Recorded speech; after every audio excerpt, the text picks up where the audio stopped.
Good morning everyone.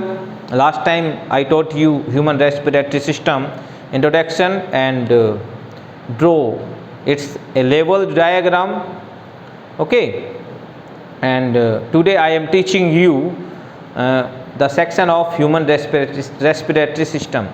Actually the human respiratory system is composed of three main sections. Okay, first upper respiratory tract, second lower respiratory tract, and third respiratory muscles. And now I am teaching you upper respiratory tract. The main part of upper respiratory tract are nose, mouth, pharynx and larynx. Okay, nose actually क्या है, ये opening या starting आपका part है किसका, respiratory tract का. Nostrils open in nozzle cavity divided in left and right. Okay, nostril cavity helps in filtration, moistening, warming and sterilizing of inhaled air. यानी जो नोजल कैविटी है, ये जो आप इनहेल्ड यानी जो बाहर से वायु ले रहे हैं, इसको गर्म रखने में, इसको साफ़ करने में, इसको नमी युक्त रखने में और इसको निर्जमीकृत रखने में आपकी मदद कर रही है.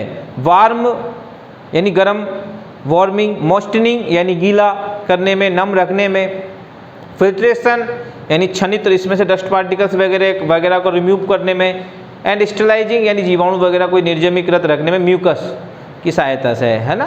तो देखिए यहाँ पर जो आपको मेन लाइन याद रखनी है वो क्या रखनी है, nasal cavity helps in filtration, warming, moistening and sterilizing of inhaled air.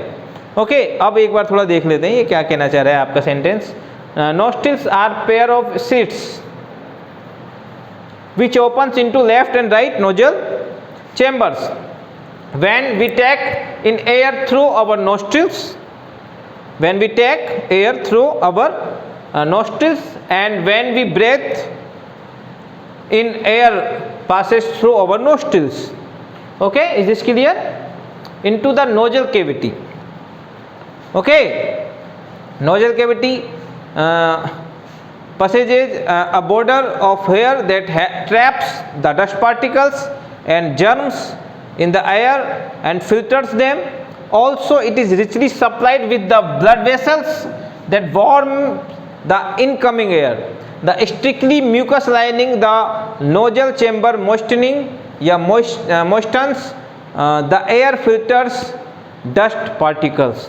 Okay, so last line हम कर सकते हैं क्या, और आपको जो रिमेंबर रखनी है, जो लर्न करनी है आपको, वो क्या है, nasal cavity helps in filtration, moistens and warming and sterilizing of inhaled air. Okay, mouth, mouth it is considered as second place through which we can take in air, but it's not helps moisturing या फिर आपके warming and filtration and sterilizing also.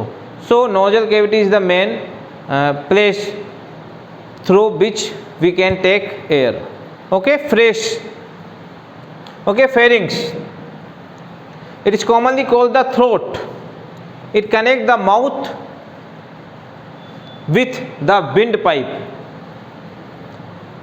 जो pharynx है actually, जो आपकी mouth cavity है, oral cavity, वो भी कहाँ ओपन हो रही है, इनटू फेरिंग्स. एंड जो नोजल कैविटी है वो भी कहाँ ओपन हो रही है, इनटू फेरिंग्स. एंड फेरिंग्स में जो मेन जो आपका जो फंक्शन है वो ये है कि जो एपिग्लोटिस, यहाँ एक एपिग्लोटिस एक स्ट्रक्चर है जो एक्चुअली क्या है, ओपनिंग पोर किसका, लेरिंग्स का, ग्लोटिस. ग्लोटिस जो है उसका ओपनिंग पोर क्या कहलाता है आपका, glottis.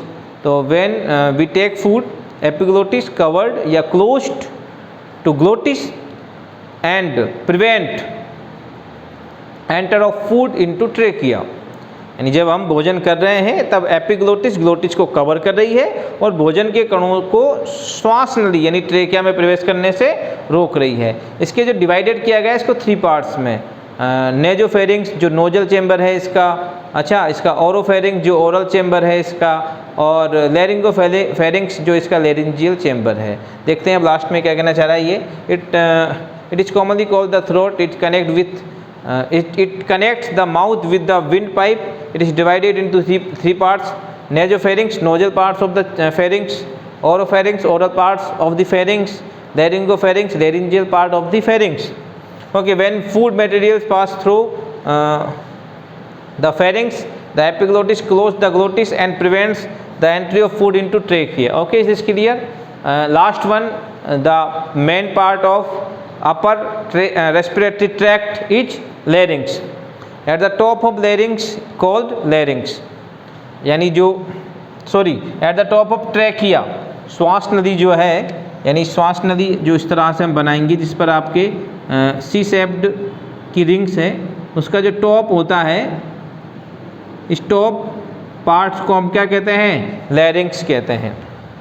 Which contain a flap tissue called the vocal cord, and vocal cord make sound. जब हम एक्सहेल करते हैं, एक्सहेल मतलब श्वास को बाहर निकालते हैं फ्रॉम लंग्स, जो एयर जो है उसको हम बाहर निकाल रहे हैं, तो उस समय यदि वोकल कॉर्ड आपके क्लोज होते हैं, क्लोज का मतलब बंद रहते हैं, ओके, वोकल कॉर्ड जो है बंद रहते हैं, तो ये वाइब्रेट करते हैं एंड मेड साउंड, और ये वाइब्रेशन ही क्या करता है? आपका क्रिएट करता है साउंड को। ओके, देखते हैं। vocal cord open and close to make sounds. When you exhale air from the lungs, it comes through the trachea and larynx and reach the vocal cords. If the vocal cords are closed and the air flow between them, the vocal cord vibrate and a sound is made.